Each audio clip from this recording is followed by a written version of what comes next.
Welcome to the channel. We are very close to upcoming major update.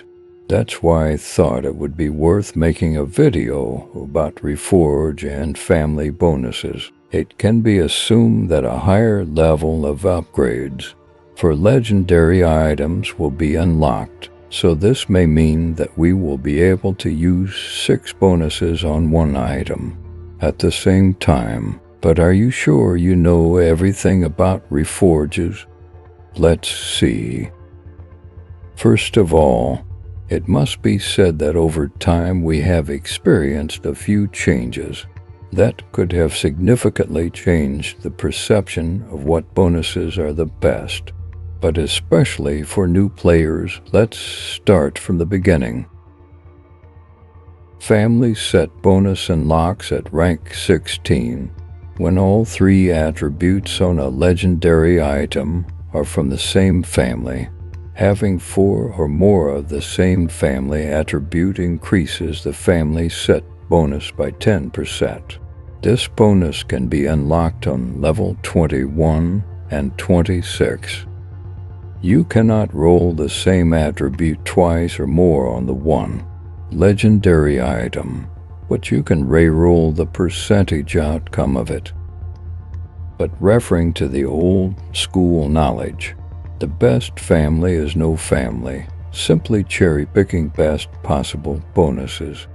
So let's do a review of the best REFORGE bonuses. Ravager's attributes are only interesting if you play a Necromancer or you use summons-based build, especially additional damage to summons.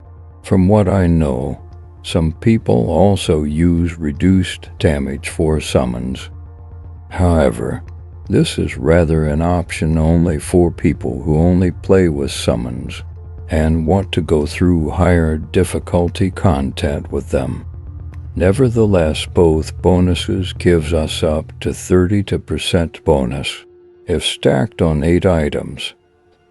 So at least for PV Necromancers it's must-have. Damage to elites is also worth considering. However, it doesn't work on bosses, so it's a bit disappointing. The family bonus is not bad, but it will not always be useful, and it is better to stack other bonuses. Barrier attributes are definitely defensive. However, if we want to increase block chance and maximum life, then definitely it's worth considering. Especially the additional 16% block chance is also useful in PvE. 8% HP is not that much, that's why I would not prioritize it. Barrier family bonus could be quite useful on PvP, but I will get back to family bonuses later in the video. TREMOR has attributes intended for PvP, so only if you want to get an extra stun and inflict some additional damage from a family bonus, then you can consider it. However, in this case you will be focused mainly on resists, continual damage reduction, and chance to slow the target. But considering the duration of this stun, I doubt it is a profitable choice, maybe for Crusaders to be even more annoying. So TREMOR doesn't really offer anything interesting. That could be mixed with other bonuses. JOLT has an attribute that is perfect for mixing with others, and in my humble opinion this is the best of all other attributes. Obviously, this is increased duration of beneficial effects. This gives us 24%, but in fact the bonus is immeasurable, because it works for the duration of all buffs and legendary gems, so you definitely want to have this bonus. Additionally, JOLT also has other useful attributes and a quite interesting family effect, but more I will explain in later part of this episode. For mixing attributes, beneficial effect is best pick.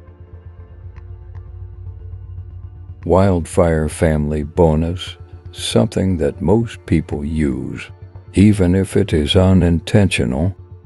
The Hydra itself appears usually after killing all the enemies on the screen, and since it is coded as summon, then summoner with additional summon damage has best result with it. Nevertheless, people have Hydra mainly because of Wildfire's very good attributes. So 30% to primary attack is definitely something you want to have, since primary attack for most classes is source of significant damage.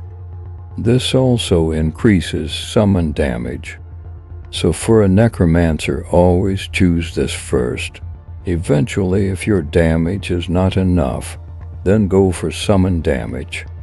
Another great attribute is 16% skill damage. Whatever class you decide to play, you simply can't go wrong with it. Apparently, it also works on some summon attacks, but I didn't test it. And in my opinion, the least useful of useful attributes, 24% critical damage. I think most people overestimate this attribute a bit. 24% is not that much, and in my opinion, it's always better to invest in base damage, since critical damage is always at least double of its value. Vengeance is another very popular attribute. Apart from the very interesting family bonus, we have 16% attack speed, which is quite useful for almost every class, with a very solid 5 or 6% on one item. Bosses are resistant to the effects of loss of control, so in terms of PvE, he can only consider damage to demons. So these were the absolute basics. Selecting these particular attributes was the right way to significantly improve your PvE experience. But what if you don't need that many bonuses and want to be more effective in PvP? Let's see how reduced are any attribute or magic bonuses in battlegrounds. Due to the significant reduction in their effectiveness, it may be better for you to use your family bonuses, especially since staking bonuses no longer increases their damage. Now it reduces their internal cooldown. And if you decide on this solution, in my opinion, the most profitable is staking for bonuses of the same family. This way we have an 8% chance of activation and an acceptable 20-second cooldown. But on top of that, optimally we can use the different family bonus at once without significant performance loss. So let's go back to Vengeance. This is the only family that allows you to keep a pretty solid damage bonus in PvE and provide large damage bonuses in PvP. It is worth mentioning here that the chance of activation increases by another 2% with each item, up to 16%. For the additional 4th and 5th attributes of the same family, we get additional 10%. So theoretically we can get up to 180% additional bonus. So for 1 second our total damage should be 380% of normal damage. But I tested it and unfortunately above the 40% additional bonus. Every additional 10% seems to be reduced. So I definitely don't recommend going all in, because it seems that the best solution is to stack a maximum of 3 bonuses from one family and choose the remaining from another family. However, if you want to increase their power, then buy a maximum of 40%. But which family bonuses are worth considering? Vengeance first, as it is the best compromise between PvP and PvE. This also has damage to players, which I believe is not strafed. Unfortunately, the biggest disadvantage is that the main bonus is activated with primary attacks, which may cause activation problems for some builds configurations. Therefore, JOLT may be a safer option. As I mentioned earlier, it has a bonus to beneficial effects, which you want to use anyway. Reduced damage from players, and while suffering loss of control, but on top of that, quite solid family bonus. However, if we choose JOLT, we will probably have to choose damage from other families. Regardless of whether you choose Vengeance or JOLT, Barrier is still third option.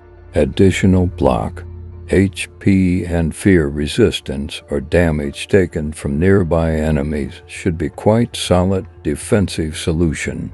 And of course, absorbing shield, especially effective for people stacking a lot of armor. If you are looking for helpful game guides, check out the Mr. Manplay's website. You will find the link in the description. If you enjoyed the episode, then don't forget to click like button and subscribe to stay updated. As always, thanks for watching.